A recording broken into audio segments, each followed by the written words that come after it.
Dear viewers, আজকে TET matter নিয়ে একটি খুব মারাত্মক গুরুত্বপূর্ণ কেসের আপডেট নিয়ে আলোচনা করব।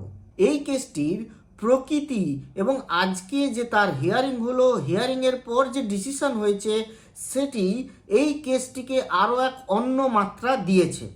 গত 1 সেপ্টেম্বর সুপ্রিম কোর্টের যে জাজমেন্ট এসেছিল নন মাইনরিটি ইনস্টিটিউশনগুলোর ক্ষেত্রে টেট হচ্ছে ম্যান্ডেটরি, সমস্ত শিক্ষকদের যাদের অ্যাটলিস্ট 5 ইয়ার্স এখনও সার্ভিস আছে তাদের সবাইকে ম্যান্ডেটরিলি টেট পাস করতে হবে।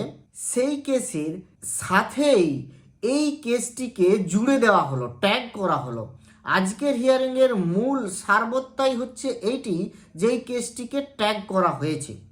এবং এই কেসটির আরও একটি যেটি গুরুত্বপূর্ণ পর্যবেক্ষণ সেটি হচ্ছে নেক্সট লিস্টিং ডেটও দিয়ে দেওয়া হয়েছে সাথে সাথে। ফলে এই কেসটি নো ডাউট যে একটি গুরুত্বপূর্ণ প্রভাব ফেলবে যে মেন যে টেট ম্যান্ডেটরি কেস ছিল তার উপরে, তার কোনো সন্দেহের অবকাশ নেই। কারণ এই কেসটি কিন্তু নর্মাল কেস নয়। এই কেসটি হচ্ছে, দেখুন, এটি ডায়েরি নম্বর হচ্ছে 5442/2025, যার স্ট্যাটাস হচ্ছে এটি PIL, এটি পাবলিক ইন্টারেস্ট লিটিগেশন, যেটি রিট পিটিশন হিসাবে ফাইল হয়েছে, যার কেস নাম্বার হচ্ছে 1125। তাহলে এই কেসটি যেহেতু পাবলিক ইন্টারেস্ট লিটিগেশন, ফলে এর একটা ব্যাপক গুরুত্ব আছে। কারণ যে কোনো পাবলিক ইন্টারেস্ট লিটিগেশন সেটা জনস্বার্থের জন্যই কিন্তু করা হয়, একটা ব্যাপক পাবলিকের স্বার্থেই কিন্তু সেই কেস ফাইল করা হয়, যেখানে মনে করা হয় যে কোনো আইন বা কোনো এক্সিকিউটিভ বডি তারা হার্ম করছে একটা ব্যাপক পাবলিককে।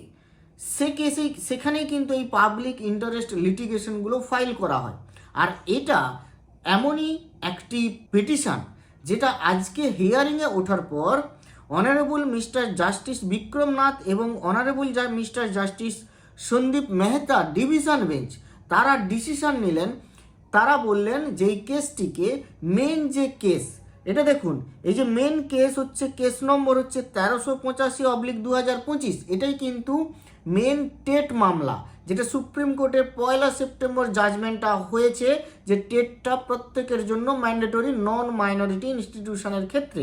সেই কেসের সাথেই কিন্তু এটা ট্যাগ করা হয়েছে। আমরা যদি দেখি এর যে জাজমেন্টটা, সেই জাজমেন্টে একবার চলে আসি।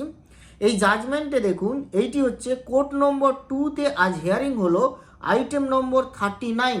এই হিয়ারিংয়ে কি বলা হলো যে ইস্যু নোটিশ, অর্থাৎ সবাইকে নোটিশ ইস্যু করা হবে, tag with civil appeal number 1385/2025 and connected cases, এর সাথে যত কানেক্টেড কেস আছে তার সাথে এইটিকে ট্যাগ করে দেওয়া হলো। বেসিক্যালি এই যে পিটিশনটি ফাইল করা হয়েছিল এটি কিন্তু সম্পূর্ণ আলাদাভাবে করা হয়েছিল। বাকি যতগুলি রিভিউ পিটিশন ফাইল হয়েছে এবং একটি রিট পিটিশন ফাইল হয়েছে এবং একটি মডিফিকেশন অ্যাপ্লিকেশন ফাইল হয়েছে, সবগুলোই কিন্তু মেন যে টেট ম্যান্ডেটরি কেস যেটা 1385 কেস নাম্বার তার সাথে ট্যাগ হয়েই হয়েছে। কিন্তু এটি একেবারেই অ্যাফ্রেশ কেস, যেটি আজকে ট্যাগ হয়ে গেল এই অনারেবল জাস্টিসদের, দুজন জাস্টিসের ডিভিশন বেঞ্চ তারা নির্দেশ দিয়ে দিলেন ট্যাগ করার জন্য। এবং সবথেকে গুরুত্বপূর্ণ ব্যাপার যেটি, সেটি হচ্ছে সাথে সাথে এর নেক্সট লিস্টিং ডেট কিন্তু পড়ে গেল, সেটা হচ্ছে 30/1/2026, 30শে জানুয়ারি 2026। ফলে এরকম একটি কোর্ট ডিসিশনের সাথে সাথেই কিন্তু মেন টেট মামলাটি যে বিশেষ গুরুত্ব পাবে এবং তা যে একটা অন্য মাত্রা পাবে সেটা কিন্তু সহজেই অনুমেয়। এখানে এই কেসের ক্ষেত্রে আরও একটা জিনিস খেয়াল করুন, সেটি হচ্ছে কি, এখানে পিটিশনার হচ্ছে শিক্ষক মহাসংঘ আর রেসপন্ডেন্ট কিন্তু union of India, national council for teacher education এবং স্টেট অফ মহারাষ্ট্র। এখানে রেসপন্ডেন্ট অঞ্জুমান ইসাতে তালিমকে রাখাই হয়নি। তাহলে কি এখানে একটা জিনিস ব্যাপার স্পষ্ট যে এই পিআইএল কিন্তু টেট ম্যাটার, যেটা নন মাইনরিটি ইনস্টিটিউশনের ক্ষেত্রে যে টেট ম্যাটার সেটা নিয়েই। সেই পিআইএলে নিশ্চয়ই কিছু যৌক্তিক এবং মূলগত দাবি থাকবে, যেহেতু এটা একটি পাবলিক ইন্টারেস্ট লিটিগেশন, ফলে নিশ্চিতভাবে টিচার্সদের হয়েই কিছু মূলগত দাবি থাকবে যে এটা কিভাবে, এই জাজমেন্টটা কিভাবে এক মাস পিপুলকে হার্ম করতে পারে।